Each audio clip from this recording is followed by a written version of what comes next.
Have you ever noticed that almost everyone on the planet walks around with one quiet, unshakable conviction? Everyone else is an idiot. The driver in front of you, an idiot. The person arguing in the comment section, absolute idiot. Your coworker who didn't read the email, terminal idiot. We live in a world where almost everyone secretly believes they hold the monopoly on common sense, while surrounded by a sea of cognitive failures. But why? Is humanity actually getting dumber, or is our brain playing a massive evolutionary trick on us? To understand why this happens, let's talk about a man named Barnaby. Part 1. Barnaby and Naïve Realism. Barnaby is a thoroughly reasonable guy. He reads the news, eats his vegetables, and prides himself on looking at the world objectively. Barnaby suffers from a fundamental psychological condition that affects almost 100% of the human population: naïve realism. Pioneered by social psychologist Lee Ross, naïve realism is the subconscious belief that we see the world as it objectively is, unfiltered and rational. Because Barnaby assumes his worldview is objective, he follows a very strict three-step internal logic whenever he meets someone who disagrees with him. Step 1, I see reality clearly. Step 2,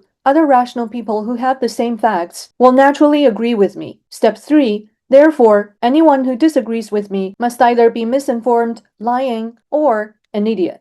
Barnaby doesn't realize that his brain is constantly constructing a model of reality rather than handing him raw truth. So when someone departs from his subjective logic, his brain reads it as a total system failure on their part. Part 2. The bias, blind spot, and double standards. Barnaby is not totally blind. He's actually great at spotting cognitive flaws. When Barnaby's neighbor buys a ridiculously overpriced crypto token, Barnaby instantly diagnoses him with emotional reasoning and fallacious thinking. He's right. Except when Barnaby makes a terrible financial impulse buy, he explains it rationally. Well, the market conditions were unique, and I had a strategic long-term vision. In social psychology, this is called the bias blind spot, studied extensively by Dr. Emily Pronin. Barnaby judges himself by his rich, noble internal thoughts, intentions, and explanations, but he judges everyone else strictly by their visible, clumsy behavior. When Barnaby cuts someone off in traffic, it's because his exit came up faster than expected, and his GPS glitches. When someone else cuts Barnaby off, it's because they're an aggressive, brainless menace who shouldn't have a license. Social psychologists call part of this the fundamental attribution error. We often explain other people's mistakes through their character and underweight the situation they were in. Meanwhile, Barnaby's own mistakes come with a full director's commentary.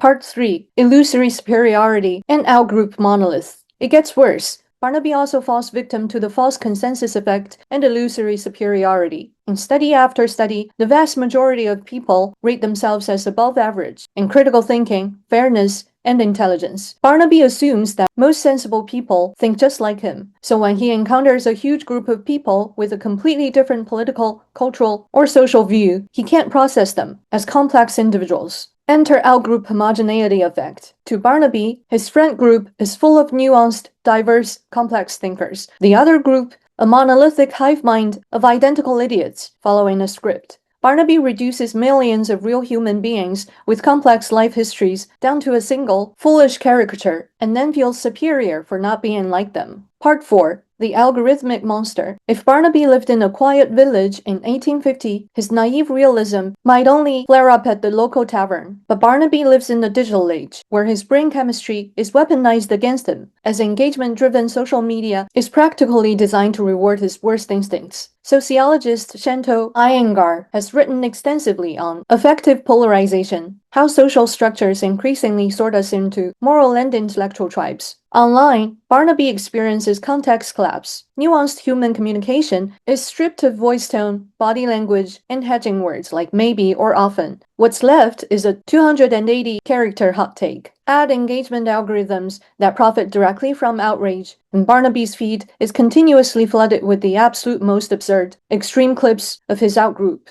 The algorithm hands Barnaby daily algorithmic proof that yes, everyone else really is an idiot. Here's the uncomfortable truth. We could all be Barnaby. Our brains were designed for immediate survival, not objective omniscience. The moment we start feeling smugly superior to everyone around us is often the moment our cognitive biases have taken the wheel.